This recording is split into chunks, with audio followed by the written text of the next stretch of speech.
Hello everyone, this is Anu and welcome to our YouTube channel. फटाफट से जुड़ जाइए, शुरू करते हैं आज की क्लास। सभी को मेरी ओर से very very very good morning, Ram Ram, सत श्री अकाल, राधे राधे, जय श्री कृष्णा। भाई कैसे हैं आप सब?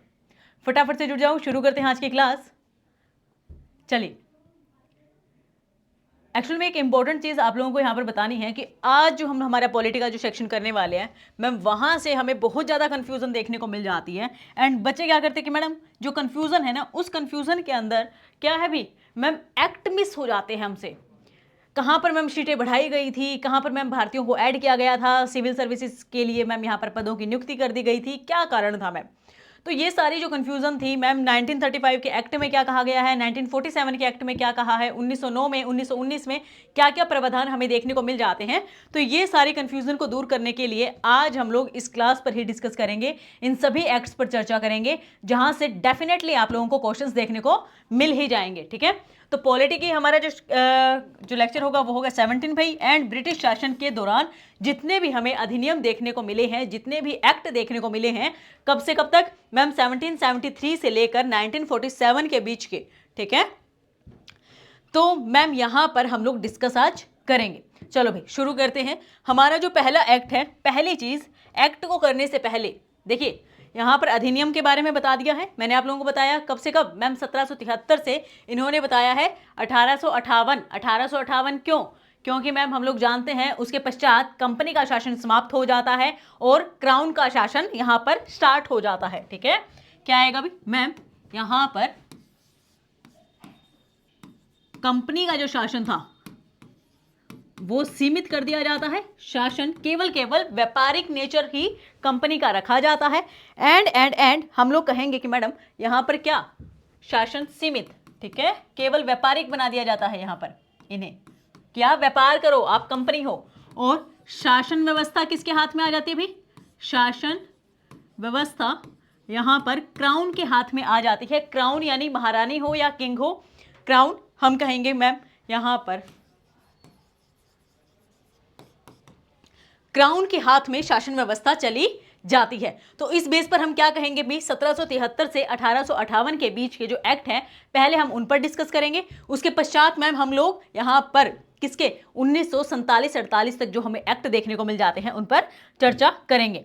सर्वप्रथम यहाँ पर हमें जानना जरूरी बन जाता है कि मैम 1600 के अंतर्गत क्या हुआ था। मैम ईस्ट इंडिया कंपनी की स्थापना कर दी गई थी। कौन सी? ईस्ट इंडिया कंपनी की स्थापना मैम हमें देखने को मिल जाती है। ईस्ट इंडिया कंपनी आती है मैम केवल यहाँ पर व्यापार करने के लिए। किसके लिए मैम? व्यापार करने के लिए आती है, व्यापार करने के लिए आती है और व्यापक मुनाफा कमाने के लिए आती है। व्यापार करेंगे तो मैम हमको, हर कोई चाहता है उन्हें क्या हो जाए मैम, यहाँ पर बड़ी मात्रा के अंदर क्या मिल जाए मैम, मुनाफा मिले। व्यापक मुनाफा, व्यापक मुनाफा कमाने के लिए आती है भी। और इसी मुनाफे को देखते हुए कहीं ना कहीं मैम इनकी जो जिज्ञासा थी वो बढ़ गई थी, क्योंकि इनको क्या करना पड़ता था मैम, इन्हें एक जगह से लेकर दूसरी जगह पर व्यापार करने के लिए कहीं ना कहीं चकबंदी से संबंधित कानून देखने को मिल रहे थे। एंड इन्हें क्या देना पड़ता था मैम? टैक्स देना पड़ता था। उसके पश्चात मैम 1757 की प्लासी का युद्ध हुआ, इलाहाबाद की संधि हुई और यहाँ पर इन्होंने क्या रणनीतियाँ खेलना शुरू कर दिया और अलग अलग जगहों पर मैम अधिकार कर कर इन्हें ये पता चला, या फिर मुगल शासकों से इन्होंने जो फरमान यहाँ पर अपना लिए थे, उन फरमानों के बेसिस पर लिख दें यहाँ पर, मुगल शासकों से व्यापारिक से मुक्त व्यापार फरमान, मुक्त व्यापार फरमान की प्राप्ति इनके द्वारा जब की गई, तो इस आधार पर मैम इनका व्यापार क्या हुआ था मैम, इनका व्यापार बढ़ गया था। और व्यापार जैसे ही बूस्ट किया तो मैम इनका जो प्रॉफिट था भाई, मैम इनका प्रॉफिट भी बूस्ट किया। और प्रॉफिट बूस्ट किया तो इस आधार पर इन्होंने कौन सी रणनीति अपनाई? इन्होंने अपनाया लगातार बैक टू बैक अलग अलग स्थानों पर अपना अधिकार करना और वहां पर फरमान प्राप्त करना। तो इन्होंने इस फरमान के आधार पर मैम प्रॉफिट अच्छी खासी मात्रा में जब ये कमाने लगे, तो क्राउन को लगा कि कंपनी इतना ज़्यादा यहाँ पर मुनाफा कमा रही है जिसे कंट्रोल करना बहुत ज़्यादा ज़रूरी है। उस बेसिस पर हमें 1858 के अंतर्गत क्राउन का शासन देखने को मिल जाता है। एंड कंपनी की जो व्यापारिक कंपनी की जो गतिविधियाँ थी उसे अब कहीं ना कहीं सीमित कर दिया गया। एंड क्या कर दिया गया भी मैम, उसे केवल व्यापारिक अधिकार ही यहाँ पर दिए गए। हुआ क्लियर? अब हम लोग बैक यानी जो अब सीरीज में करेंगे कि हमें कौन कौन से यहाँ पर एक्ट देखने को मिल जाते हैं। सबसे पहली बात आप लोगों को ये याद रखना होगा कि एक्चुअल में हम लोग कहेंगे कि मैम भारत, एक बेसिक आप लोगों को तैयार करवा रही हूँ मैं यहाँ पर, भारत को जो संविधान है उसके बारे में सबसे पहली बात रखी गई थी एम.एन. रॉय के द्वारा 1934 के अंदर, एंड उसके द्वारा दिए गए सुझावों के आधार पर ही मैम 1946 के अंतर्गत हमें संविधान सभा का गठन देखने को मिला, और उस संविधान सभा के द्वारा 46 नवंबर 1949 के अंतर्गत ही मैम हमें संविधान को अडॉप्ट कर लिया गया था, इनेक्ट कर लिया गया था, एंड उसके आधार पर ही मैम हम कहेंगे 26 जनवरी 1950 को पूरे देश के अंदर संविधान लागू कर दिया गया था। ठीक है, तो ये है हमारे संविधान से संबंधित घटनाएं। अब हम करेंगे यहाँ पर उन संविधान के अलावा जो एक्ट जरूरी थे जिसने संविधान बनाने की जो भूमि थी उसको तैयार करने में सहायता की थी। ठीक है, तो हमारा पहला जो अधिनियम आ जाता है, उस अधिनियम से पहले आप लोग ये जान लीजिए जो 1773 से 53 की मैं बात कर रही हूँ, 53 की यहाँ पर बात की जाएगी, जिसमें ब्रिटिश अधिनियमों की श्रृंखला ने भारत में ब्रिटिश शासन को एक वाणिज्यिक उद्यम से एक संरचित औपनिवेशिक शासन में परिवर्तित कर दिया, जो मैंने यहाँ पर आप लोगों को बता दिया है। प्रत्येक अधिनियम से भारतीय मामलों पर ब्रिटिश सरकार का नियंत्रण लगातार बढ़ता गया, एंड साथ ही ऐसे सुधारों को भी लागू किया गया जिन्होंने बाद में भारत के अपने प्रशासनिक और राजनीतिक विकास को यहाँ पर प्रभावित कर दिया था। ठीक है, चलो अब हम बात करेंगे मैडम हमारे एक्चुअल में जो एक्ट हैं, जो हमें रेगुलेटिंग एक्ट के नाम से हम लोग जानते हैं। सबसे पहले सर्वप्रथम हमें कौन सा रेगुलेटिंग एक्ट देखने को मिल जाता है मैम? यहाँ पर देखने को मिला 1773 का रेगुलेटिंग एक्ट। इसके अंतर्गत मैम हम लोग जानते हैं 1772 के अंतर्गत हमें एक गवर्नर देखने को मिल जाते हैं जिनका नाम है गवर्नर जनरल कौन? Warren Hastings. 1772 के अंतर्गत हमें गवर्नर जनरल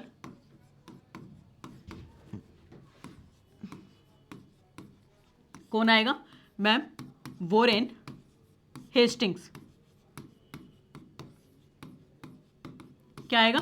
वॉरेन हेस्टिंग्स। ठीक है, तो यहां पर याद रखिएगा वॉरेन हेस्टिंग जो आए थे 1772 के अंतर्गत, मैंने बताया आप लोगों को मैम 1757 में प्लासी का युद्ध हुआ, 1765 में इलाहाबाद की संधि होती है, और उसी क्रम में मैम हमें बहुत सारे छिटपुट विद्रोह देखने को मिल जाते हैं। इन विद्रोहों के क्रम के अंदर हमें कौन देखने को मिलता है?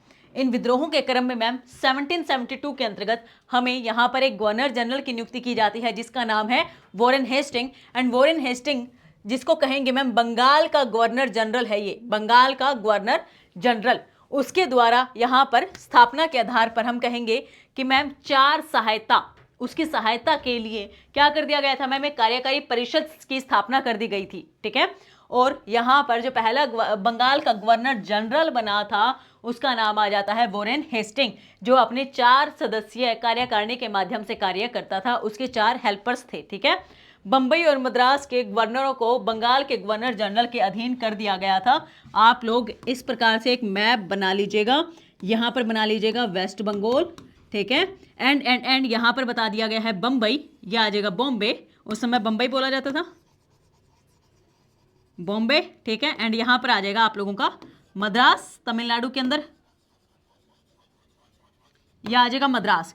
इन दोनों की जो एक्चुअल में पावर थी भाई, जो सत्ता थी, वो अब खत्म कर कहां भेज दी गई? कहां भेज दी गई मैम? पश्चिम बंगाल के अंदर, यानी फिर बंगाल के अंदर। पश्चिम बंगाल तो आज के समय में, उस समय में मैम पूरा बंगाल था। उस समय के बंगाल के अंदर मैम हमें कौन कौन देखने को मिल जाता है? आज का बिहार, उड़ीसा, झारखंड, असम जैसे राज्य शामिल थे। ठीक है, जिनके आज टुकड़े हो चुके हैं। तो आज का हम मैं बंगाल कहूंगी, उस बंगाल के अधीन मैम हमें मद्रास और बंबई के गवर्नर कर दिए गए थे। कलकत्ता के अंदर ही एक सुप्रीम कोर्ट की स्थापना कर दी गई थी।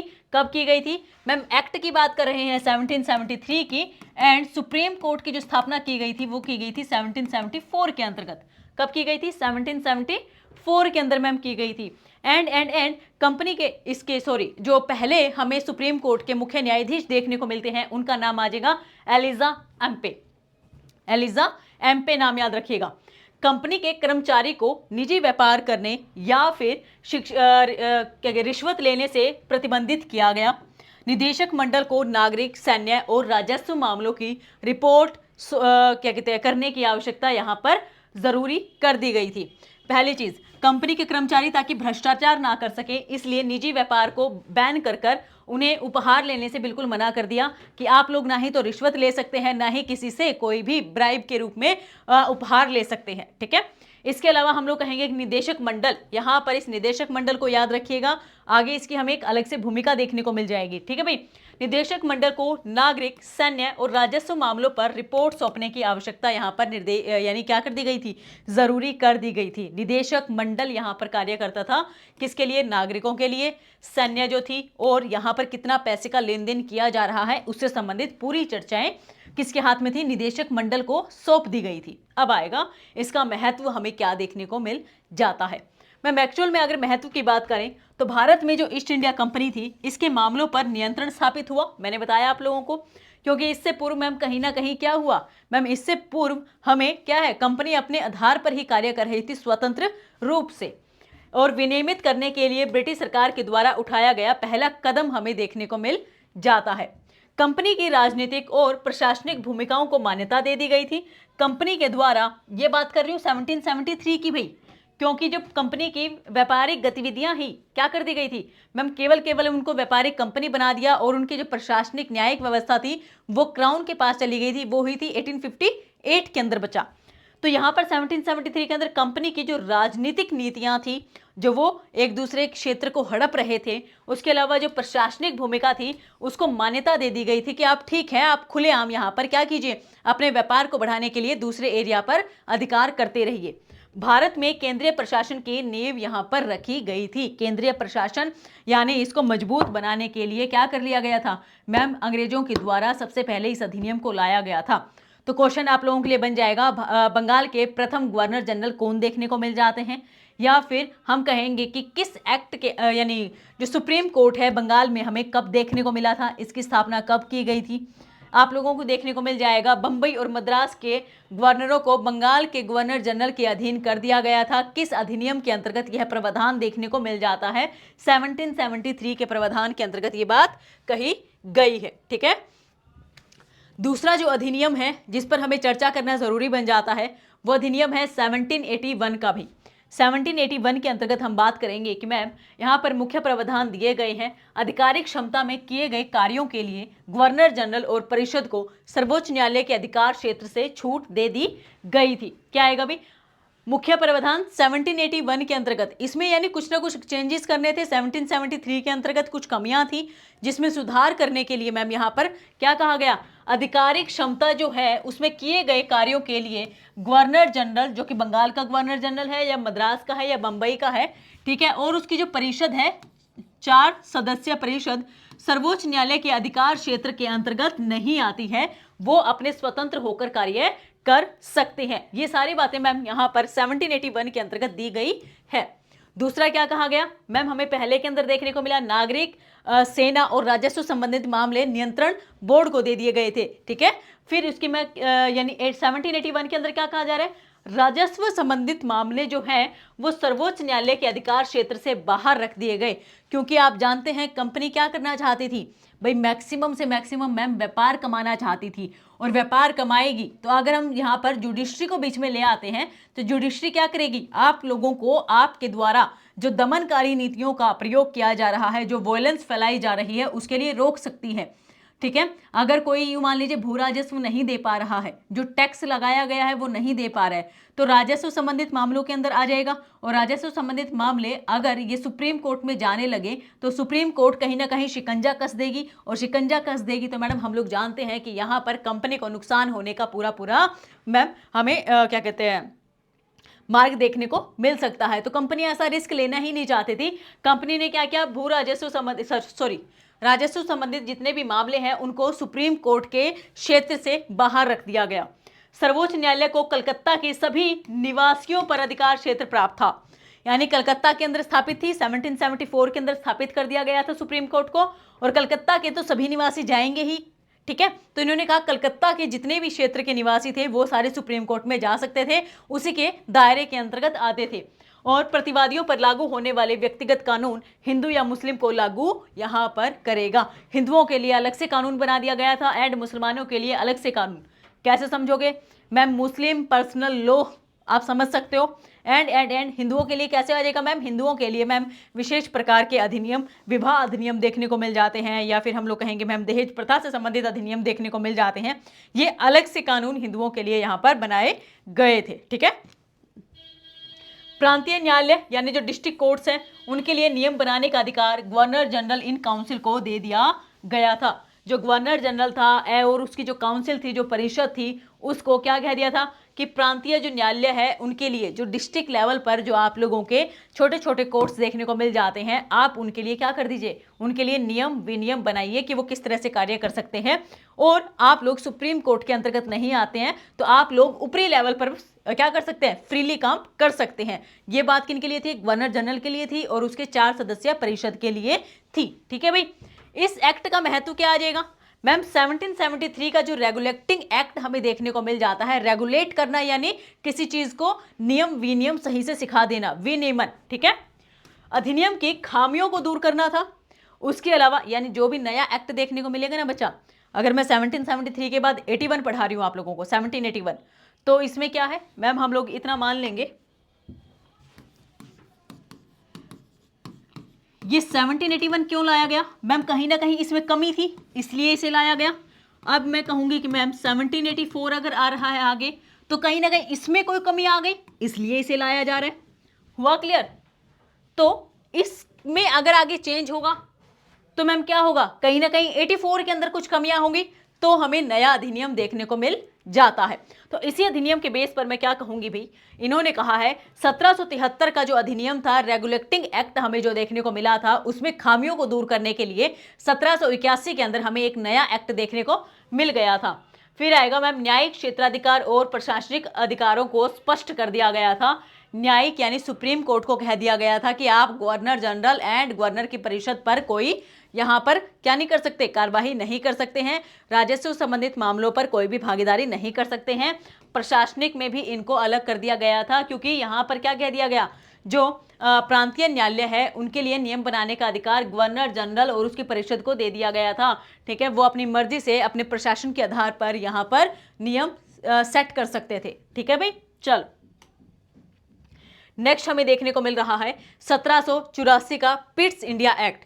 उस समय में जो किंग थे भाई उनका नाम था पिट्स एंड उन्हीं के द्वारा इसे लाया गया था, जिस वजह से हम क्या कहेंगे मैम, इसे पिट्स इंडिया एक्ट के नाम से जानते हैं, जो कि 1781 के अंदर जो हमें एक्ट देखने को मिला था उसकी खामियों को दूर करने के लिए मैम इसे लाया गया था। फिर आएगा मुख्य प्रावधान क्या कहा गए हैं, कंपनी के वाणिज्यिक और राजनीतिक कार्यों को अलग कर दिया गया था, इसके अंतर को स्पष्ट कर दिया गया था।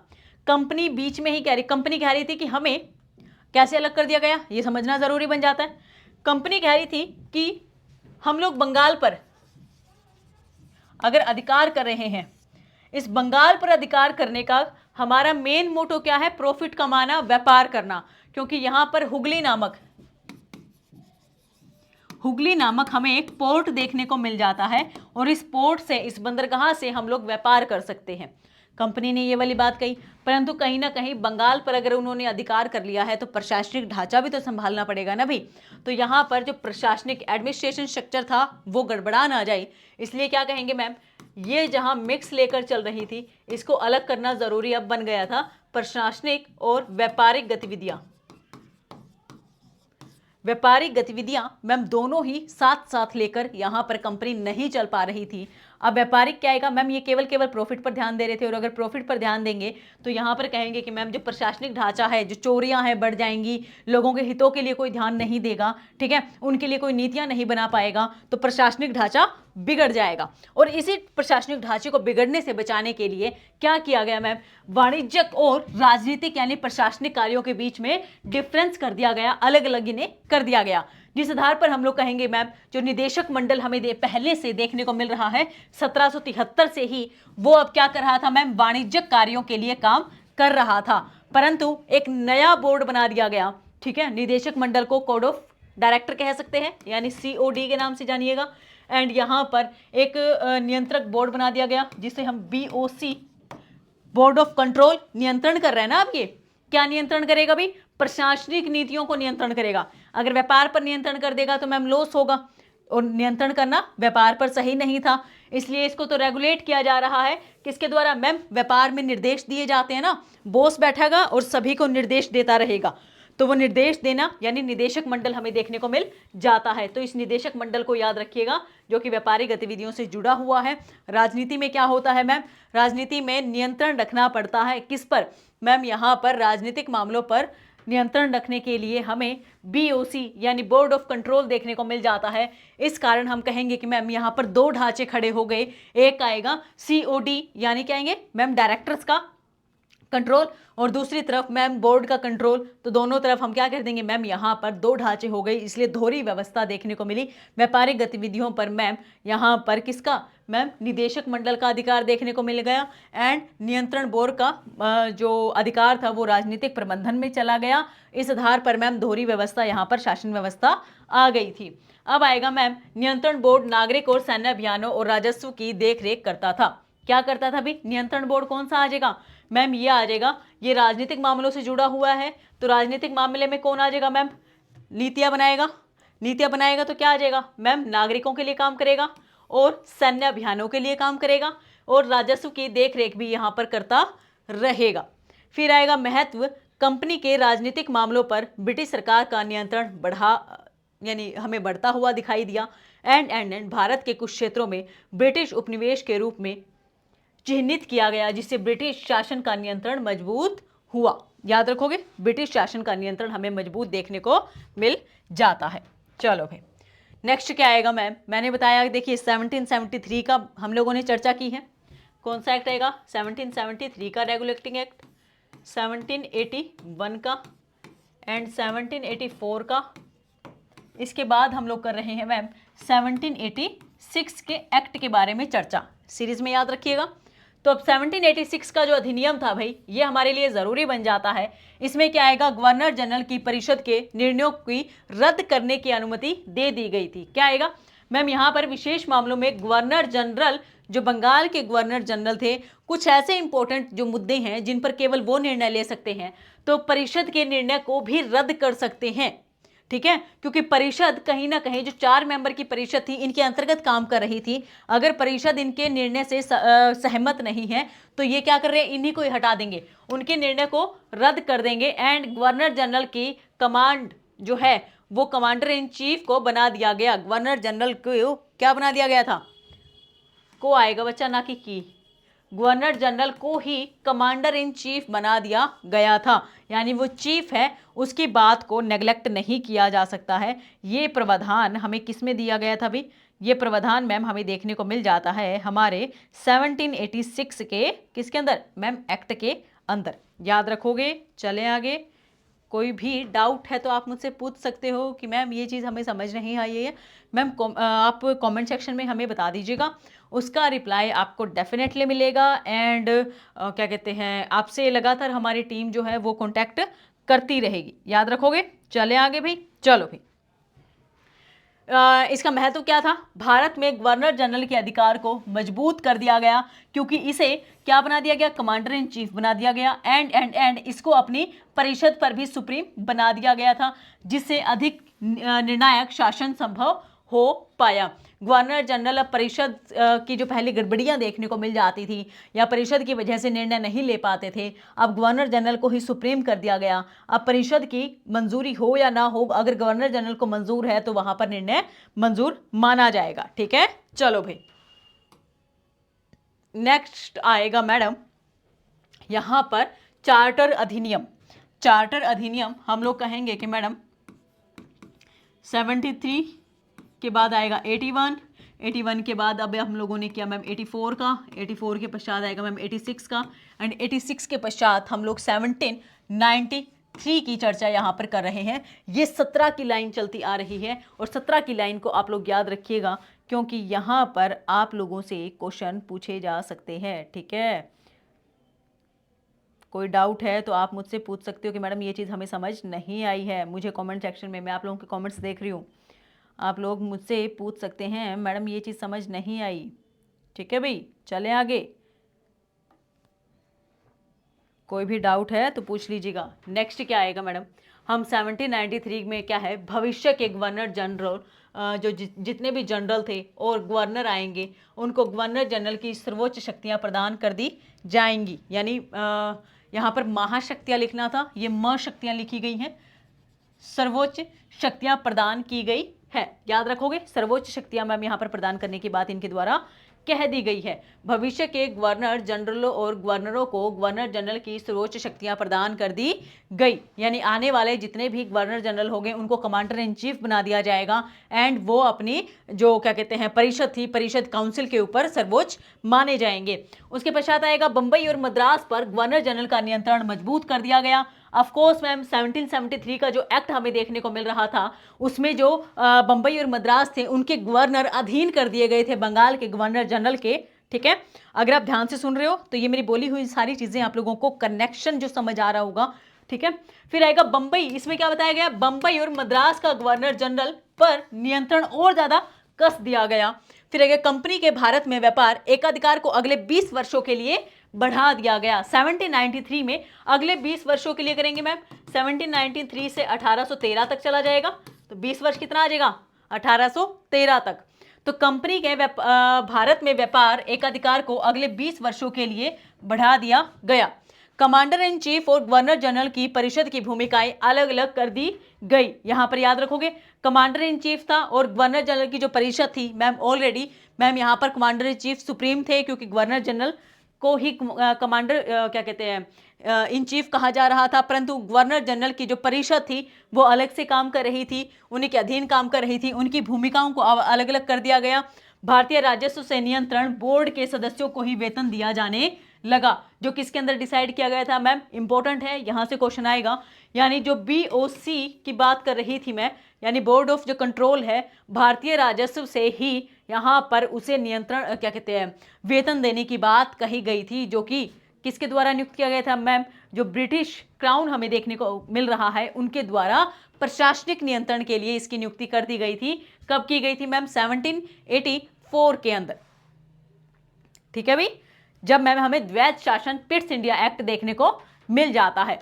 अब आएगा इसका महत्व क्या है, भाई ये ब्रिटिश आएगा, ये ब्रिटिया लिखा हुआ है, थोड़ा सा करेक्शन है, आप लोग देख लीजिएगा। ठीक है, जो ब्रिटिश है, ब्रिटिश भारत में सत्ता के केंद्रीकरण की प्रक्रिया जारी रही 1793 के थ्रू एंड कंपनी के एकाधिकार को बरकरार रखा गया, प्रशासनिक नियंत्रण को मजबूत यहां पर कर दिया गया। याद रखोगे, कंफ्यूज तो नहीं हो जाओगे। चलो भाई, अब आएगा मैम सही 20 वर्ष के पश्चात हमें 1813 का चार्टर देखने को मिल जाता है।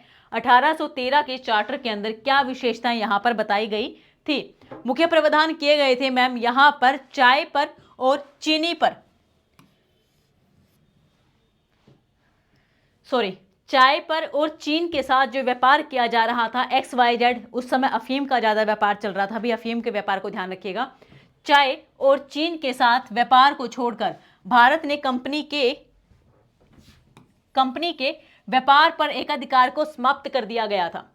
हुआ क्लियर, कंपनी का जो और गतिविधियों पर व्यापार था उन सभी को समाप्त करते हुए इन्होंने कहा आप खुलेआम चाय का व्यापार करो और जो चीन के साथ व्यापार कर रहे हो आप वो करते रहो। ठीक है, बाकी तीसरी जगह हमें कोई भी आपका व्यापार नहीं मिलना चाहिए। कंपनी के भारतीय क्षेत्रों पर ब्रिटिश क्राउन की संप्रभुता का दावा हमें देखने को मिल जाता है। भारत में ईसाई मिशनरियों को काम करने की अनुमति दी गई। उस समय यूरोप के अंदर ईसाइयों का बहुत ज्यादा प्रभुत्व था और ईसाई जो धर्म था उसके प्रचार प्रसार के लिए ही यूरोपियन कंपनियां अलग अलग देशों में जा रही थी। और इसी क्रम में हम लोग कहेंगे कि मैम जो ईसाई थे वो ईसाई कहाँ कहाँ चले गए मैम, ईसाई गए जो पुर्तगाली थी वो भी ईसाई धर्म का प्रचार प्रसार कर रहे थे, जो ब्रिटिश हैं वो भी ईसाई धर्म को ही प्रमोट कर रहे हैं। तो यहाँ पर ध्यान रखिएगा, भारत में जो ईसाई मशीनरियाँ हैं काम करने के लिए उन्हें अनुमति दे दी गई कि आप जाइए भारत के अंदर ईसाई धर्म का प्रचार प्रसार कीजिए। उसके बाद आएगा मैम यहाँ पर पश्चिमी जो शिक्षा है उसको बढ़ावा देने की बात कही गई थी। पश्चिमी शिक्षा यानी इंग्लिश के अंदर मैम जो हमारी देशी भाषाओं को यहाँ पर कम आंका गया और अंग्रेजी भाषा के अंदर शिक्षा देने की बात कही गई। वहीं दूसरी ओर हम लोग कहेंगे कि मैम पश्चिमी शिक्षा को बढ़ावा 1813 के चार्टर के माध्यम से दिया गया एंड इसमें 1 लाख रुपए पर मंथ के हिसाब से अंग्रेजी शिक्षा को बढ़ावा देने के लिए यहां पर फंड देने की बात कही गई थी।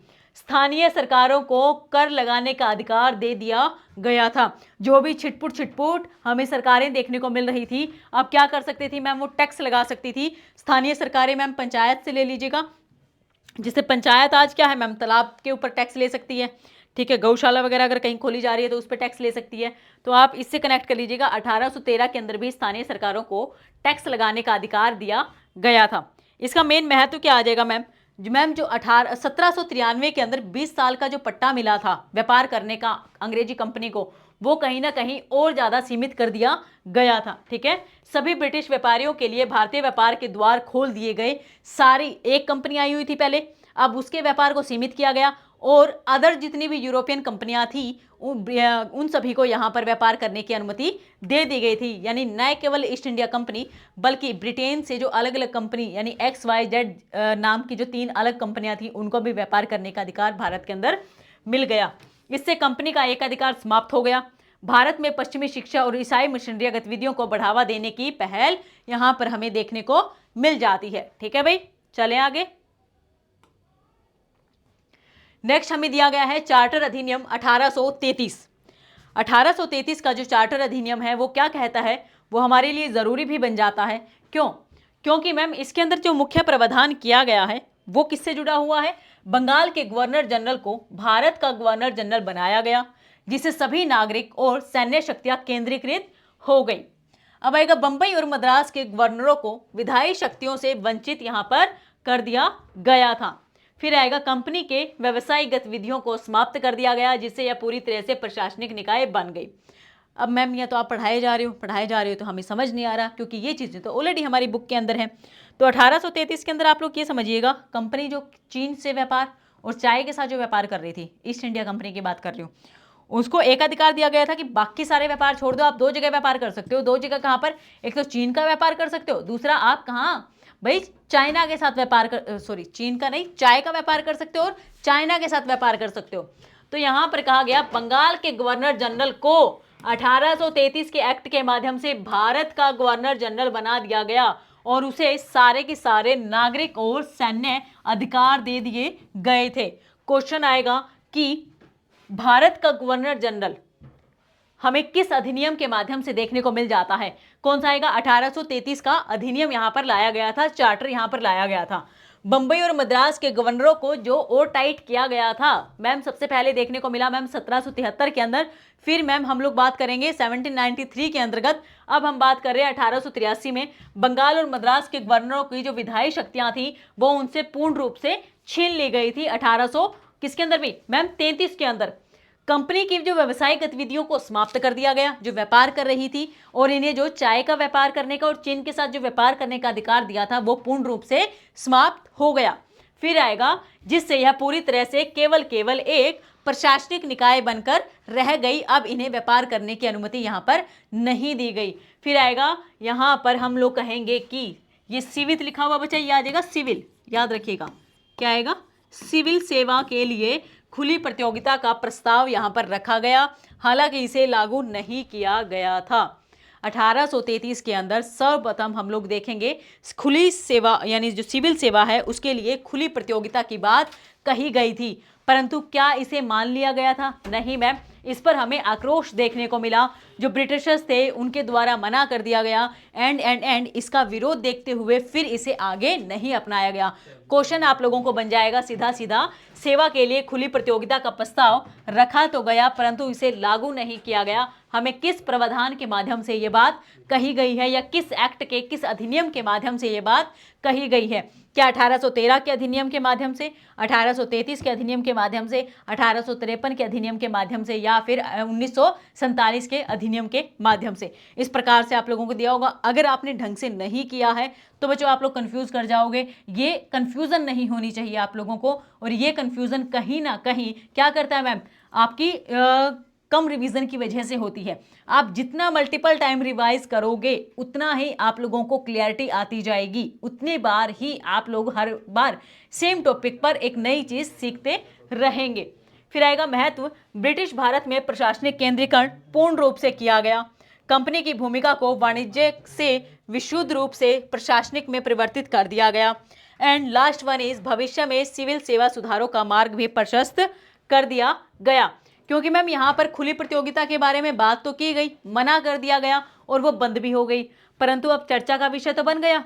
अब मैम बार बार इस पे डिबेट तो देखने को मिलेंगी ही, तो लगातार इस पे डिबेट्स देखने को मिली और यही बात इन्होंने कहा, भविष्य के अंदर सिविल सेवा सुधारों का मार्ग प्रशस्त कर दिया गया। इन फ्यूचर हमें सिविल सेवा यहाँ पर देखने को मिल सकती थी। ठीक है, प्रशासनिक केंद्रीकरण पूर्ण कर दिया गया, यानी मैम कहेंगे कंपनी को कुछ कुछ जो अधिकार दिए गए थे अब वो हटा दिए गए। कंपनी ना तो व्यापार कर सकती थी और ना ही व्यापारिक गतिविधियों के अंदर कहीं मैम दूसरी कंपनी के साथ यहाँ पर पार्टिसिपेट कर सकती थी।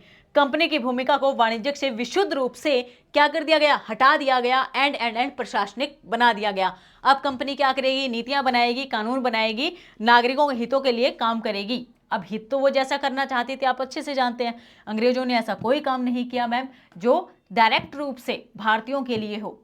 अब मैम उन्होंने अपने फायदे के लिए रेल चलाई थी 1857 के अंदर, परंतु वो इनडायरेक्ट वे से भारतीयों के लिए कहीं ना कहीं आज एक वरदान बनी हुई है। और उस समय भी वरदान थी, ट्रेन चली मैम, लोगों के लिए इजी हो गया एक स्थान से दूसरी जगह जाना, पटरियां बिछ गई मैम। ठीक है, तो उस जगह में एक दूसरे से को जानने के लिए लोगों को मौका मिल गया, और वो मौका मिल गया तो लोग क्या थे, अपने विचारों का आदान प्रदान कर पाए, बातें की, जाना कि आपके यहाँ पर कैसे काम चल रहा है, हमारे यहाँ कैसे चल रहे हैं, अंग्रेजों के द्वारा कौन कौन सी नीतियाँ अपनाई गई हैं।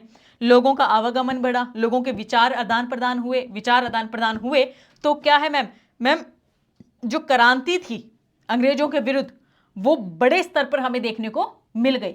तो अंग्रेजों ने डायरेक्ट रूप से कभी भी मैम ऐसा नहीं चाहा कि हम भारतीयों के लिए कुछ अच्छा कर दें, वो केवल प्रॉफिट कमाना चाहते थे, राज करना चाहते थे। परंतु मैम इनडायरेक्ट वे से उनके द्वारा जो किए गए कार्य थे वो भारत के लिए कहीं ना कहीं वरदान साबित हो गए। ठीक है भाई, चलो अब आएगा मैम चार्टर एक्ट, हमें 1853 का देखने को मिल रहा है। देखिए 17 की सीरीज में मैंने आप लोगों को कौन कौन से करवाए हैं, 17 की सीरीज में आप लोग याद रखिएगा 1773 का एक्ट करवाया, 1781 का एक्ट करवाया, 1784 का पिट्स इंडिया एक्ट करवाया, 1786 का एक्ट करवाया एंड 1793 का एक्ट करवाया, जिसके सही 20 साल के बाद मैम व्यापारिक गतिविधियां कंपनी की सीमित कर दी गई थी, यानी 1813 की मैं यहाँ पर बात कर रही हूं। तो इसको यहां पर मेंशन कर लो आप लोग, एक बार आप लोगों को कंफ्यूजन नहीं होनी चाहिए। 1773, उसके पश्चात 1781, 1784, 1786 एंड 1793। इस 1793 के अंतर्गत क्या कह दिया, कंपनी के जो व्यापार है उसको 20 वर्षों के लिए क्या कर दिया जाएगा मैम, यहाँ पर सीमित क्या कहते हैं कर दिया गया। कहाँ तक के लिए मैम, चीन से व्यापार के लिए एंड चाय के व्यापार के लिए। ठीक है, चाय के व्यापार तक सीमित कर दिया गया। हुआ क्लियर? Yes madam. एंड व्यापार को सीमित जैसे ही किया गया तो मैम हम लोग कहेंगे हमें क्या देखने को मिल गया मैम यहाँ पर हमें कुछ नई चीज़ देखने को मिली, 1813 का एक्ट। 1813 का एक्ट आप लोगों को मैं करवा चुकी हूँ। अब हम 18 की सीरीज़ में आ चुके हैं। 1813 के बाद हम लोगों ने किया है 1833 का, अब मैं आप लोगों को करवाने जा रही हूँ 1853 का। ठीक है, 1853 के पश्चात मैं आप लोगों को करवाऊंगी 1858 का एक्ट। ये सीरीज आप लोग याद रखिएगा, यहाँ से आप लोगों के लिए क्वेश्चन डेफिनेटली बनेगा। बच्चा कंफ्यूज हो जाता है। ये मैं आप लोगों को अभी रिसेंटली कंप्लीट करवा चुकी हूँ। इसमें भी मैं आप लोगों को ये 2 एक्ट करवा चुकी हूँ, लास्ट के 2 रहते हैं। फिर हम लोग कब कहाँ एंट्री कर जाएंगे मैम, 20वीं सदी के अंदर, यानी जो हमें जो 1909 का एक्ट देखने को मिलता है, 1919 का एक्ट देखने को मिलता है, 1935 का एक्ट देखने को मिलता है एंड 1947 का एक्ट देखने को मिलता है। ठीक है, चलो भाई, तो अब हम बात करेंगे मैम 1853 के जो चार्टर अधिनियम था उसके बारे में। मुख्य प्रावधान क्या दिए गए थे, गवर्नर जनरल की जो परिषद थी के विधायी और कार्यकारी कार्यों को अलग कर दिया गया था। यानी जो परिषद जो मिलकर काम कर रही थी उसमें कोई क्लासिफाई नहीं किया गया था कि यहाँ पर क्या आ जाएगा, ये प्रशासनिक कार्यों की कैटेगरी है, ये व्यापारिक की है, या फिर ये क्या है भी मैम इनके कार्यकारी कार्यों जो उनके द्वारा विधायी और कार्यकारी, विधायी यानी नियम बनाए जा रहे थे और उनको एग्जीक्यूट कैसे किया जा रहा था उसके बारे में बात की गई थी, उनको अलग कर दिया गया। यानी अगर 2 लोग यहाँ पर नियम बनाएंगे तो 2 लोगों के द्वारा उसे एग्जीक्यूट करने से संबंधित संबंधित प्रक्रिया को ध्यान में रखा जाएगा। ठीक है, एक विधायी परिषद भारतीय केंद्रीय विधान परिषद का ही हमें यहाँ पर गठन देखने को मिल जाता है। वेरी वेरी वेरी इंपॉर्टेंट आ जाएगा, यहाँ से क्वेश्चन आप लोगों को डेफिनेटली देखने को मिलेगा भाई। अब आएगा, मैंने बताया था आप लोगों को 1813 के अंतर्गत 1833 के अंदर पहली बार सिविल सेवा के लिए बात कही गई थी, और सिविल सेवा के लिए जो खुली प्रतियोगिता की बात कही गई जिसे बाद में मना कर दिया गया, और इस आधार पर हमें डिबेट पर डिबेट देखने को मिली, और मैंने बताया कि भविष्य में इसके लिए मार्ग खुल गए थे। तो मैम सिविल सेवा भर्ती के लिए खुली प्रतियोगिता 1853 के अंदर यानी नेक्स्ट 20 ईयर्स के अंदर हमें इसकी भूमिका देखने को मिल गई, भारतीयों को भी अनुमति दे दी गई। अब आएगा, कंपनी का जो शासन था बिना किसी निर्धारित समय सीमा के यहाँ पर जारी रहा, जिससे ब्रिटिश राजशाही की संप्रभुता कमजोर होती हुई दिखाई दी। उन्हें लगा कि कंपनी बहुत बड़ी मात्रा के अंदर प्रॉफिट कमा रही है, और अगर यहाँ से ये कंपनी इतना ज़्यादा प्रॉफिट कमा लेती है पूर्वी देशों से, तो कहीं ना कहीं यूरोप के अंदर एकमात्र एक छत्र इसका ही अधिकार देखने को मिल जाएगा। तो यहाँ पर जब क्राउन का शासन जो था वो हमें क्या देखने को मिला, कमजोर देखने को मिला, या उन्हें थोड़ा सा डर फील हुआ, तो क्या कर दिया गया मैम, उनके द्वारा इनका शिकंजा कसना शुरू किया गया, जो आने वाले एक्ट में हम लोग पढ़ेंगे। विधान परिषद में स्थानीय प्रतिनिधित्व को शामिल किया गया।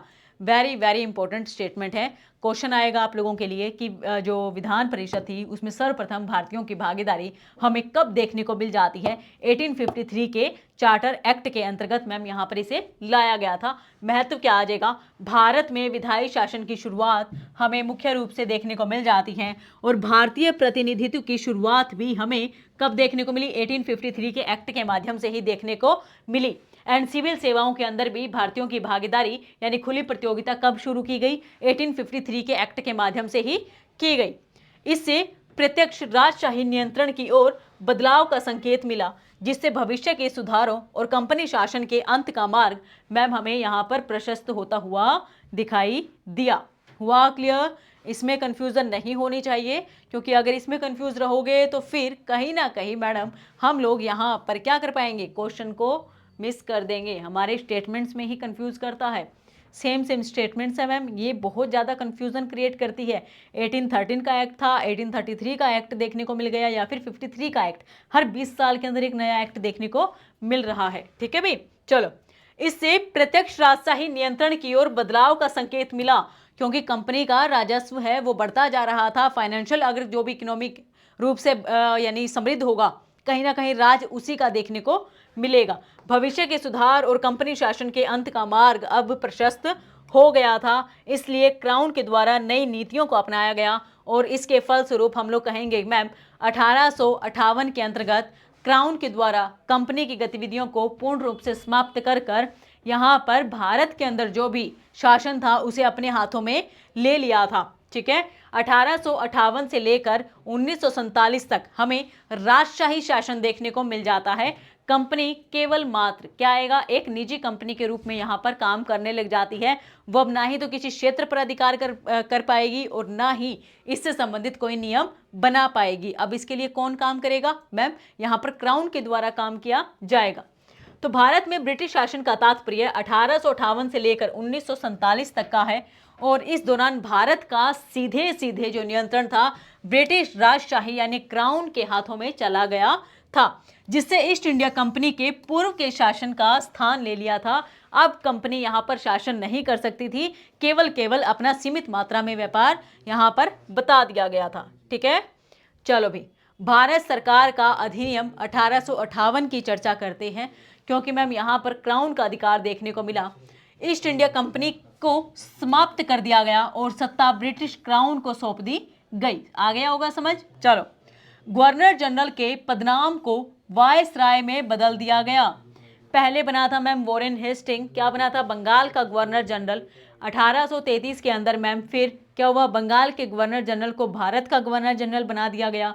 एंड अब बात करेंगे मैम 1858 के अंदर, तो यहाँ पर क्या कर दिया गया मैम, जो भारत का गवर्नर जनरल था उसको वायसराय अब बना दिया गया था। ठीक है, दोहरी शासन प्रणाली यानी नियंत्रण बोर्ड और जो निदेशक मंडल हमें यानी COD और जो BOC देखने को मिल रहा था मैम उसे समाप्त कर दिया गया। भारत के लिए जो राज्य सचिव का कार्यकाल एक बनाया गया मेन क्या आएगा मैम, यहाँ पर अगर कंपनी खत्म की जा रही है तो अब थोड़े से मैम जो क्राउन है उनके द्वारा भी तो यहाँ पर राजस्व व्यवस्था रखनी पड़ेगी, और कंपनी के द्वारा जो सीओडी और बीओसी बनाया गया था उसे तो समाप्त कर दिया गया। अब एक नई परिषद बनाई गई और उस परिषद के अंदर मेन क्या है मैम, 15 मेंबर्स यानी 15 सदस्य परिषद यहाँ पर बना दी गई थी, परिषद की स्थापना कर दी गई थी, और उसको लीड करने का काम अब यहाँ पर राज्य सचिव के द्वारा किया जा रहा था, जो कि क्राउन के द्वारा नियुक्त किया गया था, याद रखोगे, जिसके अध्यक्ष राज्य सचिव हमें देखने को मिल रहे थे। राज्य परिषद के सचिव को निगमित दर्जा यहाँ पर दे दिया गया था, यानी वो निगमित दर्जा यानी कि कहीं ना कहीं मैम उन्हें यहाँ पर क्या किया गया था, जस्ट वेट, पानी दे दीजिए अगर हो सकता है तो, उन्हें क्या कर दिया गया था अभी यहाँ पर मैम, सचिव जो राज्य परिषद है के सचिव को नहीं निगमित दर्जा यहाँ पर दिया गया था। हुआ क्लियर? निगमित यानी प्रॉपर रूप से आप यहाँ पर निगमित रूप से निकायों की नियुक्ति कर सकते हैं परिषद के अंदर, जो 15 सदस्य परिषद है उसे लेकर आप काम कर सकते हैं एक निगम के भांति। फिर आएगा महत्व, इसका महत्व क्यों हो जाता है अभी, इससे भारत पर प्रत्यक्ष ब्रिटिश शासन की शुरुआत हमें देखने को मिल जाती है। प्रत्यक्ष रूप से ब्रिटिश शासन की शुरुआत किस अधिनियम के दौरान हुई थी, 1858 के अधिनियम के अंतर्गत ब्रिटिश राजशाही के अधीन केंद्रीकृत प्रशासनिक नियंत्रण, जिसे ब्रिटिश सत्ता को मजबूती मिली और ईस्ट इंडिया कंपनी की भूमिका भी यहाँ पर समाप्त हो गई। भारत में ब्रिटिश नोट ब्रिटिमा, ये कुछ बच्चा वर्ड्स की मिस्टेक है, आप लोग इतना तो पढ़ रहे हो समझ जाओगे, ठीक है, टाइपिंग मिस्टेक्स कई बार हो जाती हैं।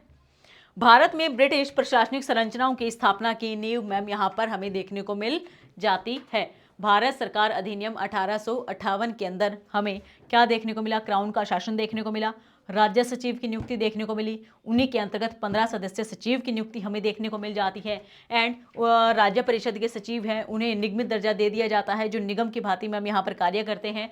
महत्व आ जाएगा मैम, प्रत्यक्ष रूप से ब्रिटिश शासन का महत्व हो गया, एंड यहाँ पर एक केंद्रीकृत शासन प्रणाली हमें देखने को मिली।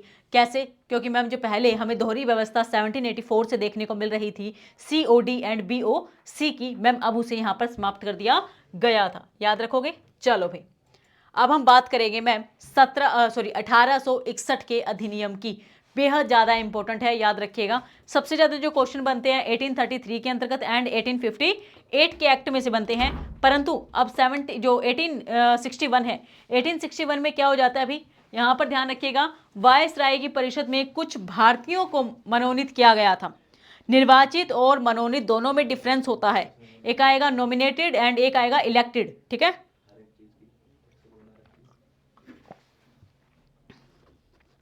नॉमिनेटेड एंड इलेक्टेड दोनों में फर्क क्या है भी मैम, हम लोग याद रखेंगे। जो नॉमिनेटेड होते हैं उनको मान लेते हैं मुझे अधिकार दिया गया है, मैं भाई मुझे एक टीम बनानी है, XYZ 3 पर्सनैलिटीज़ को मैं कहती हूँ कि तुम आइए एक टीम बनाओ, इस काम के लिए हम लोग काम करेंगे, तो वो क्या है, नॉमिनेट किए गए हैं, ठीक है। एक आएगा इलेक्टेड, अब मैं वहाँ पर नियुक्त करने जा रही हूँ तो पूरे ऑफिस में से पूछती हूँ कि भाई इस काम के लिए कौन सबसे ज़्यादा बेस्ट रहेगा, क्या X नामक व्यक्ति बेस्ट रहेगा, तो वहाँ पर कहेंगे मैम उसके पक्ष में 2 लोग हाथ उठा देते हैं और 3 लोग मना कर देते हैं। क्या Y नामक व्यक्ति ठीक रहेगा, 4 लोग हाँ कर देते हैं और मैम 1 मना कर देता है। तो ये क्या है मैम, इलेक्ट किया गया है, चुना गया है, चुनाव पद्धति के माध्यम से उसे जब नियुक्त किया जाए, ठीक है। तो इन्होंने क्या कहा मैम, वायसराय की परिषद में कुछ भारतीयों को मनोनीत नॉमिनेटेड किया गया, ठीक है, अपनी ही मर्जी से उन्हें ऐड कर लिया गया, तो क्या कहेंगे, प्रतिनिधि संस्थाओं की शुरुआत यहां पर कर दी गई।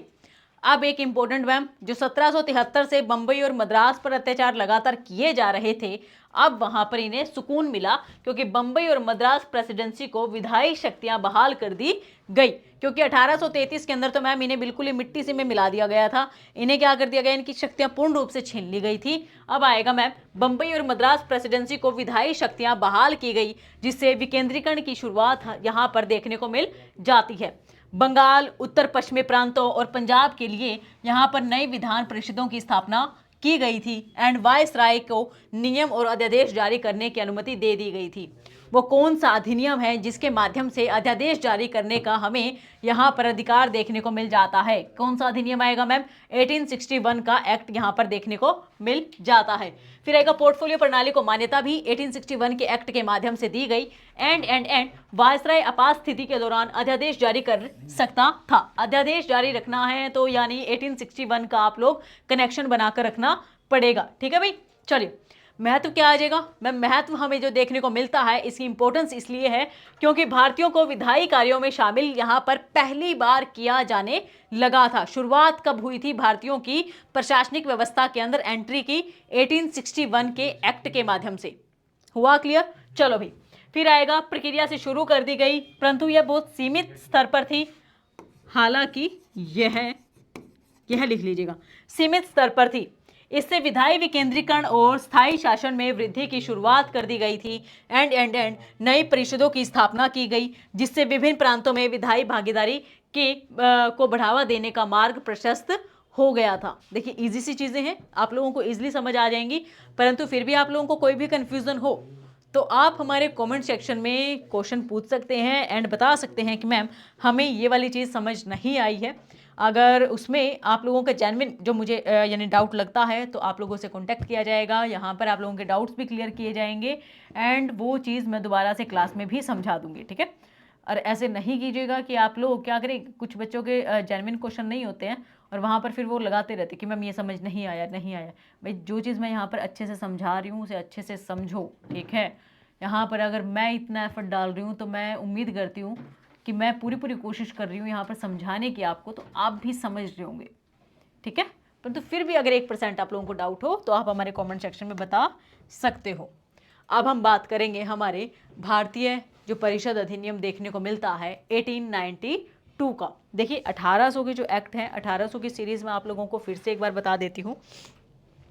1800 की सीरीज़ आप लोगों को याद रहेंगी तो कौन सी आ जाएगी मैम? 1813 का एक्ट आ जाता है। उसके पश्चात 1820 साल के बाद 33 का एक्ट आ जाएगा। सही 20 साल के बाद 1853 का एक्ट आ जाएगा। उसके पश्चात आप लोगों को क्या देखने को मिलेगा? 8 साल के पश्चात मैम 1861 का एक्ट आ जाएगा। एंड अभी जो रिसेंटली हम लोग कर रहे हैं 1892 का एक्ट यानी परिषद अधिनियम जो हमें देखने को मिल रहा है, उसके बारे में हम लोग चर्चा यहाँ पर करेंगे। हुआ क्लियर?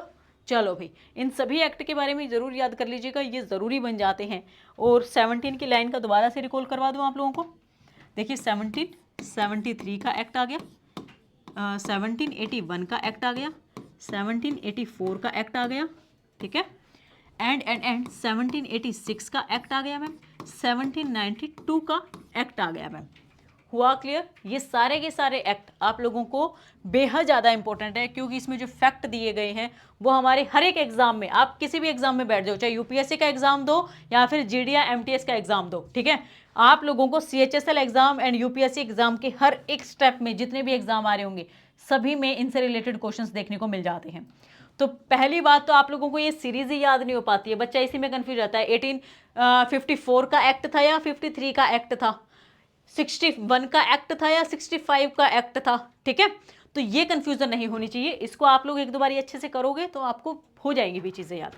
चले आगे, चलो भाई। अब हम बात कर रहे थे मैडम यहाँ पर 1892 के जो परिषद अधिनियम है उसके बारे में। इसमें विधायी परिषदों में गैर सरकारी सदस्यों की, देखिए मैंने बताया था 1853 के अंतर्गत क्या किया गया था, भारतीयों को ऐड करना यहाँ पर शुरू कर दिया गया था। एंड भारतीयों को ऐड करना शुरू किया तो अब क्या है, उनको हटा थोड़ ना देंगे मैम, लगातार उनकी संख्या बढ़ती रहेगी। तो वो उन्हें गैर सरकारी रूप से यहाँ पर बोला जाता था। ठीक है, गैर सरकारी सदस्यों की संख्या में वृद्धि हुई लेकिन सरकारी बहुमत बना रहा। धीरे धीरे संख्या बढ़ेगी ना अभी, और इतनी बढ़ जाएगी कि इनको छूट दे दी जाएगी बाद में। ठीक है, तो ये याद रखिएगा, क्वेश्चन आएगा गैर सरकारी सदस्य की संख्या बढ़ाई तो गई परंतु हमें सरकारी बहुमत ज़्यादा देखने को मिल गया। तो ये हमें किस प्रावधान के अंतर्गत देखने को मिल जाता है? 1892 के एक्ट के अंदर। बजट पर चर्चा करने की जो बहस है वो पहली बार हमें कब देखने को मिली? 1892 के एक्ट के अंदर। प्रश्न पूछने का अधिकार कब दिया गया था? 1892 के अधिकार के अंदर। ठीक है भाई, विभिन्न निकायों की सिफारिशों पर वायसराय और राज्यपालों द्वारा गैर सरकारी सदस्यों के नामांकन का प्रावधान यहाँ पर किया गया था। ठीक है, चलो महत्व क्या आएगा मैम, विधायी परिषदों की भूमिकाओं और कार्यों का विस्तार किया गया, जिसे राजनीतिक भागीदारी के लिए एक बड़ा मंच यहाँ पर उपलब्ध हुआ क्लियर। चुनावी प्रतिनिधित्व, ये इंपॉर्टेंट है क्योंकि पहली बार हमें यहाँ पर चुनावी वर्ड देखने को मिल जाता है। प्रतिनिधित्व का एक सीमित स्वरूप पेश किया गया, जिससे भविष्य में सुधारों की नींव भी यहाँ पर रख दी गई थी। ये विधायी प्रक्रियाओं में भारतीय भागीदारी बढ़ाने की दिशा में हमें एक नया कदम देखने को मिला, क्योंकि यहाँ पर हमें पता चलता है मैम गैर सरकारी सदस्यों की संख्या धीरे धीरे बढ़ाई जा रही है। भले ही सरकारी बहुमत ज़्यादा हो, परंतु गैर सरकारी सदस्य अगर बढ़ रहे हैं तो वो गैर सरकारी सदस्य हैं भारतीय, और भारतीयों का अगर यहाँ पर भागीदारी बढ़ेगी तो मैम कहीं ना कहीं भारतीयों के लिए ही अच्छा काम कर पाएंगे। ठीक है, चलिए अब हम आ गए हैं मैम 1909 की, यानी जो 1900 की सीरीज के अंदर सबसे पहला एक्ट आया है मैम 1909 का एक्ट। ठीक है, उसके पश्चात आएगा 1919 का एक्ट, एंड उसके बाद आएगा 1935 का act, and last one is 1947 का अधिनियम हमें देखने को, या एक्ट हमें देखने को मिल जाता है। ठीक है भाई, हुआ क्लियर? बच्चों कोई भी डाउट है तो आप पूछ सकते हो भाई। तो क्या आएगा इसमें मैम, भारतीय परिषद अधिनियम 1909 यानी मार्ले मिंटो सुधार जो हमें देखने को मिल रहा है, यह आएगा विधायी परिषदों का आकार बढ़ाया गया, केंद्रीय परिषद के सदस्यों की संख्या 16 से 60 कर दी गई। अब हुआ क्लियर, मैंने कहा ना लगातार बढ़ते रहेंगे इसके अंदर, तो यहाँ पर सदस्य संख्या बढ़ गई, परिषदों में सदस्यों की जो संख्या थी 16 से बढ़ाकर मैम 60 कर दी गई, और केंद्रीय परिषद के अंदर आधिकारिक बहुमत बरकरार रखा गया सरकारी सदस्यों का, परंतु मैम प्रांतीय परिषदों में गैर सरकारी सदस्यों की बहुमत संख्या भी हमें देखने को मिल गई। देखिए स्टेप बाय स्टेप धीरे धीरे मैम यहाँ पर हमें बदलाव देखने को मिल रहा है। अब आएगा पूरक प्रश्न पूछे जाना और समाधान सहित चर्चा के कार्यों पर विस्तार किया जाना, यहाँ पर हमें देखने को मिल जाता है। परंतु बजट पर चर्चा का अधिकार हमें कब दे दिया गया था मैम, 1893 के एक्ट के अंदर यहाँ पर दिया गया था। ठीक है, कार्यकारी परिषदों में भारतीयों को शामिल किया गया, पहले भारतीय विधि सदस्य की नियुक्ति हुई, मुसलमानों के लिए अलग निर्वाचक मंडल कब शुरू किया गया था मैम, 1909 के एक्ट के माध्यम से हमें पता चलता है कि मुसलमानों के लिए अलग निर्वाचक मंडल की शुरुआत यहाँ पर की जा रही थी, याद रखोगे, जिससे सांप्रदायिक प्रतिनिधित्व का विस्तार हुआ। वो कौन सा एक्ट है जिसमें सांप्रदायिक प्रतिनिधित्व की हमें शुरुआत देखने को मिल जाती है? ठीक है, निगमों, विश्वविद्यालयों और जमींदारों के लिए अलग से प्रतिनिधित्व प्रदान किया गया था। मुसलमानों को भी अलग से बात कही गई कि आप लोग अलग से अपना निर्वाचक मंडल बना लीजिए, एंड जितने भी निगम थे, विश्वविद्यालय थे, जमींदार थे, इन्हें भी कहा आप अलग अलग प्रतिनिधित्व प्रदान कर सकते हैं। यूनिवर्सिटीज अपना एक प्रतिनिधि देंगी, जमींदार अपना एक लीडर दे देंगे, एंड जो निगम है वो भी अपना एक लीडर यहाँ पर प्रोवाइड करेंगे। महत्व क्या आ जाएगा, विधायी कार्यों के दायरे और शासन में भारतीयों की भूमिका का उल्लेखनीय वृद्धि हमें देखने को मिल जाती है, क्योंकि जो प्रांतीय परिषदें हैं उसमें गैर सरकारी सदस्यों की भूमिका बढ़ रही है। जो संस्थापक और संस्थागत सांप्रदायिक प्रतिनिधित्व है उसमें भारतीय राजनीति का दीर्घकालिक प्रभाव हमें देखने को मिल रहा है। एंड कार्यकारी भूमिकाओं और विधायी कार्यों में भारतीयों की भागीदारी को यहाँ पर निरंतर बढ़ावा मिलता आ रहा है। चलें आगे, चलो फिर आएगा मैम मोंटेग्यू चेम्सफोर्ड सुधार 1919 का अधिनियम। इस अधिनियम के अंतर्गत क्या कहा गया है कि केंद्रीय और प्रांतीय विषयों को अलग अलग करना जरूरी बन जाता है, क्योंकि केंद्रीय के अंदर जहां पर सरकारी बहुमत है वहीं प्रांतीय के अंदर हमें गैर सरकारी बहुमत देखने को मिल रहा है। इनकी दोनों की भागीदारी अलग अलग होते हुए इन्हें जो नियंत्रण है उनकी क्या आएगा, ये काट दीजिएगा इसको, क्या आएगा, जस्ट वेट। चलो, स्थानांतरित और आरक्षित विषयों वाले प्रांतों में द्वैध शासन व्यवस्था हमें देखने को मिल जाती है। द्वैध शासन का मतलब क्या आ जाएगा मैम, यहाँ पर प्रत्यक्ष चुनाव के साथ एक द्विसदनीय विधायिका की स्थापना की गई, जिसमें एक ऊपरी सदन यानी राज्य परिषद देखने को मिला, एंड एक निचला सदन, याद रखिएगा ये गलत लिखा हुआ है, थोड़ा सा ध्यान रखते हैं। चलो इसको मैं, निचला सदन यानी विधानसभा शामिल कर लिया गया। वायसराय की कार्यकारी परिषद में हमें 6 सदस्यों में से 3 तो भारतीय ही देखने को मिल गए। अब मैम थोड़ी सी उम्मीद हमें यहाँ पर देखने को मिल जाती है कि अब भारतीयों के लिए कहीं ना कहीं बात उठनी यहाँ पर शुरुआत हो गई थी। विभिन्न समूहों को विस्तारित सांप्रदायिक प्रतिनिधित्व प्रदान कर दिया गया। 1909 के अंदर मैम निगमों को कहा गया, जमींदारों को कहा गया, यूनिवर्सिटीज को कहा गया, परंतु 1919 के अंदर तो सभी को कह दिया गया, विभिन्न प्रकार के समूहों को कह दिया गया कि आपको सांप्रदायिक प्रतिनिधित्व यहाँ पर दिया जाता है। किनको दिया गया? जिनके पास थोड़ा बहुत पैसा था, संपत्ति थी, जिनके पास कर देने का अधिकार था, ठीक है, या फिर जो अच्छे खासे शिक्षित लोग थे, इसी आधार पर सीमित मताधिकार, वोट देने का अधिकार भी दिया गया था। लंदन में भारत के लिए उच्चायुक्त नियुक्त किया गया था और 1926 के अंदर, याद रखिएगा बेहद ज़्यादा इंपॉर्टेंट है, लोक सेवा आयोग की स्थापना भी कर दी गई थी। 1919 के मोंटेग्यू चेम्सफोर्ड सुधार के अंतर्गत ये आता है। वो कौन सा अधिनियम है, एक्ट है, जिसे मोंटेग्यू चेम्सफोर्ड सुधार कहा जाता है? 1919 के अधिनियम को कहा जाता है। प्रांतीय बजटों को केंद्रीय बजट से अलग कर दिया गया। इस अधिनियम के 10 साल बाद इसके कामकाज की समीक्षा अनिवार्य की गई थी। याद रखोगे? चलो भाई, अब इसका महत्व जान लेते हैं। मैम, प्रांतीय स्वायत्तता में वृद्धि के साथ जिम्मेदार सरकार की दिशा में एक महत्वपूर्ण बदलाव किया गया। बदलाव, ठीक है, बदलाव लिखा हुआ है, थोड़ा सा आज टाइपिंग मिस्टेक्स हैं, आप लोग देख लीजिएगा, ठीक है भाई, इतना तो समझ जाओगे आप लोग। चलो, प्रत्यक्ष चुनाव और द्विसदनीय व्यवस्था की शुरुआत की गई, जो कि भविष्य के संवैधानिक विकास के लिए महत्वपूर्ण बन जाते हैं। एंड प्रांतीय प्रतिनिधित्व और स्वायत्तता यानी खुद का शासन बढ़ाने की राजनीति मांगों को पूरा करने का यहाँ पर प्रयास किया जा रहा था। बेहद बेहद बेहद ज़्यादा इंपॉर्टेंट आ जाता है भाई। अब मैम हमें यहाँ पर साइमन आयोग, आप लोग साइमन आयोग में इसके अंदर नहीं पढ़ाऊंगी, ये शायद इसमें एक्स्ट्रा टाइप हो गया, ठीक है, तो याद रखिएगा साइमन आयोग आप लोगों को पता होना चाहिए। मेन क्या है मैम, यहाँ पर जो निर्वाचक मंडल है उससे संबंधित कुछ प्रावधान देखने को मिल जाते हैं। तो प्रावधानों को छोड़ते हुए हम लोग क्या करेंगे, अब सीधा अधिनियम पर आते हैं। जो हमारा भारत सरकार अधिनियम 1935 है वो हमारे लिए ज़रूरी बन जाता है। हम लोग सीरीज़ में आज केवल अधिनियमों की चर्चा कर रहे हैं और यही अधिनियम हमें बताते हैं कि हमें किस प्रकार से हमारी शासन व्यवस्था में अंतर देखने को मिल रहा है, ठीक है।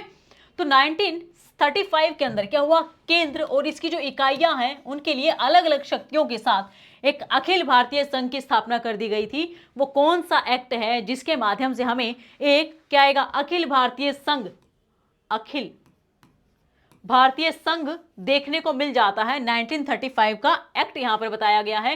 रियासतों की गैर भागीदारी के कारण यह कभी पूरी तरह से साकार नहीं हो पाया, परंतु चर्चा मैम हमें 1935 के अंदर ही इसकी देखने को मिल गई थी।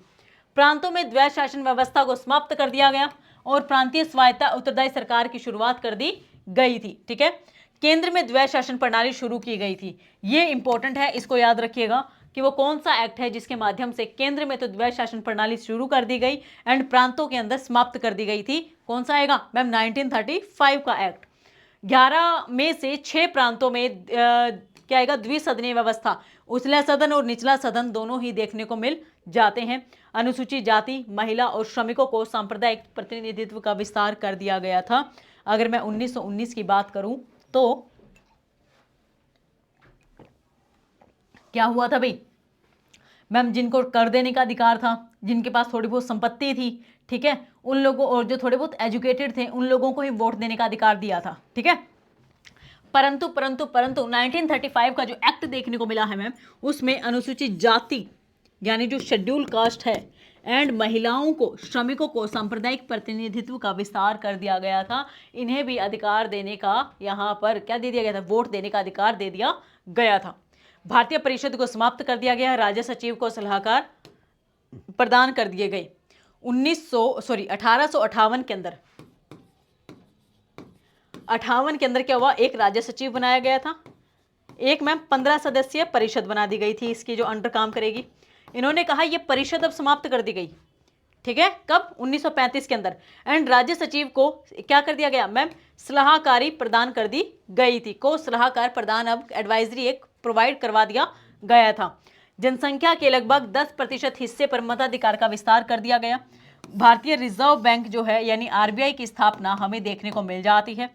संघीय प्रांतीय संयुक्त लोक सेवा आयोग का गठन कर दिया गया था 1935 में। एंड लोक सेवा आयोग अखिल भारतीय नहीं था, केवल लोक सेवा आयोग 1926 के अंदर भी हमें देखने को मिल जाता है। अब आएगा 1937 में एक संघीय न्यायालय की स्थापना कर दी गई थी, ना कि लोक सेवा, संघीय न्यायालय की स्थापना कर दी गई थी। लोक सेवा तो भाई स्टेट का भी हो सकता है ना, हुआ क्लियर। एंड लास्ट में हम लोग बात करेंगे मैम 1935 का जो एक्ट है उसके क्या महत्व हमें देखने को मिल जाते हैं। महत्व आएगा, संघीय संरचना के साथ स्वशासन की दिशा में एक महत्वपूर्ण कदम उठाया गया। यहाँ फिर मैम प्रांतीय, नोट प्रांतीय, क्या आएगा भाई मैम प्रांतीय स्वायत्ता के लिए एक ढांचा प्रदान किया गया जिसका क्या आएगा प्रतिनिधित्व मैम यहाँ पर उसमें वृद्धि हमें लगातार देखने को मिली। स्वशासन के कई तत्वों को संस्थागत रूप देकर भारत की भावी स्वतंत्रता की नींव यहाँ पर रखी गई थी। भारतीय स्वतंत्रता अधिनियम 1947 की अगर बात की जाए तो याद रखिएगा भारतीय स्वतंत्रता अधिनियम 1947 के माध्यम से मैम 15 अगस्त 1947 को भारत स्वतंत्र घोषित किया गया और ब्रिटिश शासन का अंत यहाँ पर हो जाता है। इसमें भारत को दो राज्यों यानी भारत और पाकिस्तान में विभाजित कर दिया गया। भारत का विखंडन हमें यानी दो डोमिनियन स्टेट बनाए गए थे, कौन से, भारत एंड पाकिस्तान 1947 के एक्ट के माध्यम से। वायसराय का जो पद था वो समाप्त कर दिया गया। प्रत्येक रियासत में एक गवर्नर जनरल हमें देखने को मिल गया। यहाँ पर जनरल लिखा हुआ है, जनरल, ठीक है, जनरल हमें देखने को मिला। अब आएगा दोनों राज्यों की संविधान सभाओं, दोनों राज्यों की यानी मैम भारत की और पाकिस्तान की संविधान सभाओं को संविधान बनाने का अधिकार दे दिया गया और कहा गया कि जब तक आप लोगों का संविधान नहीं बनता है तब तक यहाँ पर हमारा जो 1935 का जो एक्ट है वो लागू रहेगा। एंड अगर आपको लगता है कि उसमें कोई भी कानून आपको सही नहीं लग रहा है तो आप में उसमें संशोधन कर कर आप क्या कर सकते हैं, यहाँ पर कार्य कर सकते हैं या फिर ब्रिटिश क्राउन से मंजूरी लेकर लागू कर सकते हैं। नए संविधान बनने तक उपनिवेशों को कानून बनाने की अनुमति दी गई, यही बात मैंने आपको समझाई है। भारत के लिए राज्य सचिव का पद समाप्त कर दिया गया जो कि 1858 के अंदर बनाया गया था। एंड इसके कार्यों को राष्ट्रमंडल, मंडल, ठीक है, मंडत लिखा हुआ है, मंडल मामलों को राज्य सचिव को हस्तांतरित कर दिया गया। याद रखोगे किसको हस्तांतरित कर दिया गया भाई मैम, राज्य सचिव को। रियासती और जनजातीय क्षेत्रों पर ब्रिटिश वर्चस्व देखने को मिला एंड रियासतों की भारत पाकिस्तान में शामिल होना या स्वतंत्र रहने का विकल्प भी दिया गया। जितनी भी रियासतें थी यानी राजा महाराजा जो देखने को मिल रहे थे वो क्या कर रहे थे, उन्हें कहा गया कि आप भारत के अंदर रहिए या फिर पाकिस्तान में आप स्वतंत्र हैं, ठीक है। आपको कोई भी दबाव नहीं डाला जाएगा कि आप किस देश में जाना चाहते हैं या कार्य करना चाहते हैं। फिर आएगा मैम हमें एक नया संविधान देखने को मिला और यह भारत सरकार अधिनियम 1935 के द्वारा शासित किया गया। मैंने आप लोगों को जब संविधान पढ़ाई रही हूँ भाई मैं मैंने अपनी लास्ट दो क्लासेस ली हैं उसमें संविधान के बारे में बताई हैं, विशेषताएं बताई हैं। तो उसमें बताया गया था कि संविधान को उधार लिया गया है 60 देशों के जो संविधान है उनसे। कहीं ना कहीं जो जो अच्छी चीज़ें थी वो उठा ली गई थी, उसमें शामिल कर दी गई थी। एंड हम लोग मानेंगे कि मैम नया संविधान बनने तक का यह भारत सरकार अधिनियम 1935 से भी बहुत सारी चीज़ों को हमारे संविधान के अंदर उठाया गया था। ब्रिटिश सम्राट की जो वीटो शक्ति थी उसे समाप्त कर दिया गया एंड गवर्नर जनरल को विधेयकों पर सहमति देने का अधिकार दे दिया गया था। विधेयकों पर सहमति देने का अधिकार दिया गया था। गवर्नर जनरल को प्रांतीय गवर्नरों को संवैधानिक प्रमुख के रूप में नामित किया गया। सम्राट की उपाधि त्याग दी गई। अब यहाँ पर सरकार देखने को मिलेगी, कोई सम्राट देखने को नहीं मिलेगा। भारत के राज्य सचिव के द्वारा सिविल सेवा नियुक्तियों और आरक्षणों को समाप्त कर दिया गया। 15 अगस्त 1947 से पहले नियुक्त किए गए लोगों के लिए भी लाभ जारी यहाँ पर क्या कर दिए गए, रखे गए। महत्व क्या हो जाता है मैम, जरूरी बन जाता है। पहली बात तो भारत स्वतंत्र हो गया, औपनिवेशिक शासन का अंत हो गया। दो राष्ट्र देखने को मिले, भारत और पाकिस्तान, दोनों को डोमिनियन स्टेट्स यहाँ पर कहा गया। इससे ब्रिटिश नियंत्रण से स्वशासन की ओर संक्रमण को संभव बना दिया गया था। स्वशासन यानी खुद का शासन, ब्रिटिश क्राउन का शासन समाप्त कर कर स्व का शासन स्टार्ट हुआ। एंड दोनों देशों के लिए नए संविधानों के मसौदों को तैयार करने की पृष्ठभूमि भी तैयार कर दी गई थी। आज की क्लास यहीं फिनिश करते हैं। अब हम मिलेंगे आपसे परसों, यानी क्या आ जाएगा, संडे आ जाएगा भाई।